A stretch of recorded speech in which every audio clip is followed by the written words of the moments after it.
Welcome back to the channel. I know I've been missing in action for a few weeks as far as YouTube's concerned, but there's a really good reason for it. I've been busy. I've been doing a full house clearance, and it was a big house clearance. Lots of stuff, cram-packed with gear.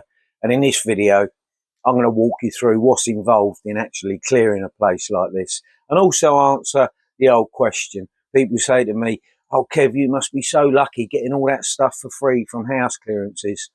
Well, that's one side of it, but there is another side of it as well, and that is that I don't just go in and take what I want to take. I have to clear the whole lot, everything except the fixtures and fittings. So let's take you through, show you what's involved, and see if we can answer that question. Am I the luckiest reseller in the world getting all this free stuff? You can make your own decision. Let's have a look. While I was in this house, I had a really weird experience. You might call it a ghostly experience. Now, I've done a lot of clearances in my time, hundreds over the last 40 years, and I have had a few weird experiences that I couldn't explain in houses. Not always, but this was one of those occasions where I just had a real weird experience, and I'm going to share that with you as I go through the rooms that you see in this house. Just to give you a bit of background on this, I never know a lot about the people who owned the houses that I clear or their story, but from experience and doing, as I say, hundreds of clearances, you actually do get a feeling and almost get to know what the person was like that lived in the house. And that definitely happened to me in this place. What I can tell you is that an elderly lady lived here. I believe that she passed away in the house.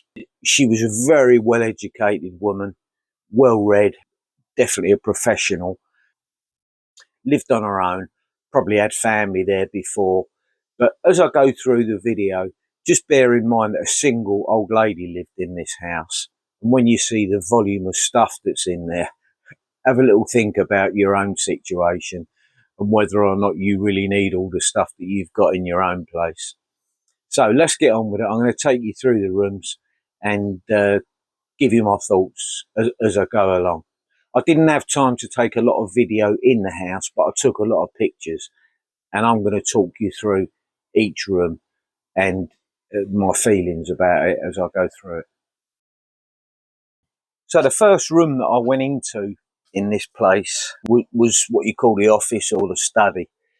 As you can see, there are dozens and dozens of books on these bookshelves, but you can get an idea from these pictures that this was a busy person, all right? I mean, there were bank statements in here going back 40 years, documents, letters, going back decades. This person didn't throw a lot of stuff away.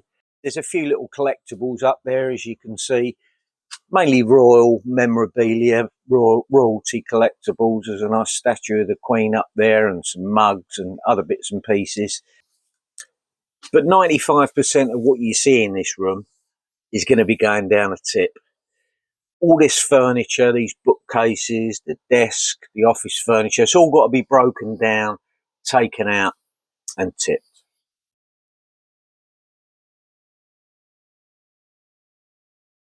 I go to commercial tips. I can't just go down to the local tip like Joe Public and throw it over the wall. I have to go to a commercial tip. And those tips, I call them tips, they're recycling centres. They're waste transfer stations.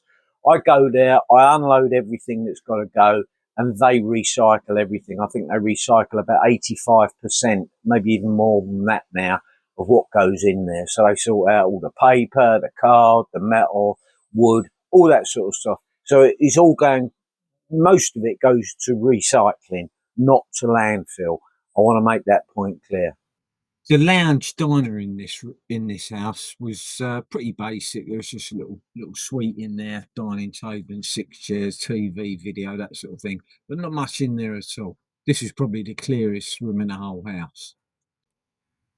The kitchen was quite big in this property, and it looks nice and tidy, but it had lots of cupboards in it, and all of the cupboards were stuffed full of crockery, cutlery, utensils, food, oven dishes, bowls, tea sets, dining sets. There was enough stuff in this kitchen to run a restaurant. And when you bear in mind that this little old lady lived on her own, it does make you wonder, why do we keep so much stuff that we don't need? Now, I mentioned earlier on in the video that I had a weird experience in this place, and this is the room that it happened in. Um, this is the conservatory. There's a doorway at the end that leads into the garage, which I'll show you in a minute. But I'm going to come back to this room a little later, and I'm going to tell you exactly what happened. The garage was absolutely full up. All the usual suspects: gardening tools and equipment, hand tools, paint tins, bits of old furniture, even a bed, a fridge, a freezer, a garden roller, and boxes full of hundreds of books. Some of the stuff in here I managed to donate to people that I knew could make use of it, but most of it went to the tip. The hallway downstairs had more bookcases, absolutely full of books, a chest of drawers, all the drawers crammed. There was a small bedroom with a wardrobe full of clothes, a single bed, and a small cupboard. There was a second bedroom downstairs, and that was basically, as you can see, being used as a storage room. There was boxes and boxes full of books, a big fitted wardrobe that ran the length of the room that was crammed with clothes, shoes, handbags, and everything else that you can imagine that a woman would have in her wardrobe. Chests of drawers, makeup. It was just incredible. You can get an idea from the pictures here, how just how bad this room was. When I got upstairs, I saw the landing and things were carrying on just the same as they were downstairs, really. There was another triple wardrobe, which was cram packed with clothes, a couple of chests of drawers, again full up with clothes, board games, jigsaws, more books, boxes of books, shelves of books. There must have been 2,000 books in this house in total. This is one of the upstairs bedrooms, and as you can see, once again, it's crammed with gear. This has been used for storage, I would think, for many years. It was originally the lady's craft room. She was very much into her sewing, embroidery, crochet, patchwork type of stuff. Very clever lady, had lots of stuff in here, but over the years, this room obviously became yet another storeroom. And finally, upstairs, there was this double bedroom which had a bed in there, or two single beds connected, and lots of chests of drawers, again full up with gear. They all had to be emptied and the drawers dismantled because they were freestanding. Now, as I mentioned earlier in the video, I had a really weird experience while I was working in this house. I was in the garage sorting out, bagging up stuff ready to load onto the van to take to the tip. I was on my own. There was nobody else in the property. It was quiet, but I became aware of a noise that was coming from the conservatory, which was the room that led into the garage. Now, I stopped what I was doing and just listened. I even held my own breath just to make sure that it wasn't me that was making the noise. This noise was as clear as day. It was a slow, heavy breathing. My first thought was that an animal was stuck in the room, maybe behind some furniture or something. So I went into the conservatory. The noise was still clear, and I just stood there quietly for about a minute before it stopped. There was no animal in the room. I've got no idea what made the noise, but it was surreal. It wasn't my imagination, and it just felt as if someone was in that room with me. I was definitely spooked, but I didn't feel threatened. A minute doesn't sound like a long time, but it felt like a long time to me. maybe there is a perfectly logical explanation for what that noise was, but for me, it felt like a presence, like someone was there that I could hear, but I couldn't see. So, am I the luckiest reseller in the world, getting all this stuff for free from these house clearances? Well, the simple answer is no, I'm not. Clearing properties is very hard work. They don't come along all the time, and when they do, they take a lot of planning, a lot of experience, and a lot of knowledge to make money from them. The stuff that comes out of places like this, especially these days, is only a small percentage of what you see, what I've just showed you, the contents of this house.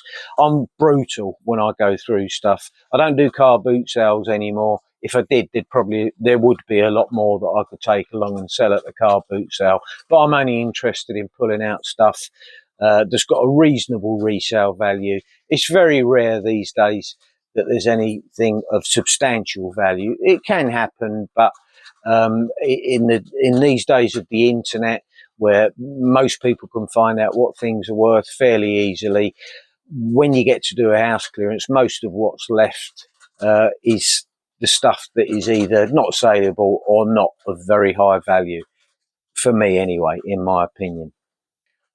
Like I say, clearing properties is very hard work. You make your money on the job, on the price that you get for doing the work. Anything else is a bunce, really. And building up a property clearance business takes time. I mean, it takes a long time to build up the contacts, to get people's trust, and to really understand and know exactly what you're doing. From a point of view of pricing the job, you can really come unstuck if you get it wrong, especially with the cost of waste disposal in this day and age. Very, very expensive. Labour's expensive. Vehicles are expensive. It's a great game. Don't get me wrong. Don't get me wrong. I've loved it. I still do love it. I don't do that many now. I don't advertise anymore. I've scaled right down. But I've got one or two contacts that still come to me for my help when they need properties cleared, because they know that I'll do a good job, I'll put in a good price, and they can trust me. So lucky? No. There's no luck involved. There are better ways of getting stock for your reselling business that don't involve as much hard work and experience. And in fact, in my next video, I am going to be discussing the one that I like the most, and that is buying privately. Okay, so I like to buy stuff preferably in bulk from people at source, privately in their own home, before the stuff goes to the charity shops or to the boot sales or whatever. That's where I like to buy my stuff, and that's really what I've specialised in over the years. I hope you've got a bit of benefit and a bit of value out of this video. If you want to leave comments in the comment section, please do. If you've got questions, leave them there. I'm struggling with answering the questions at the moment.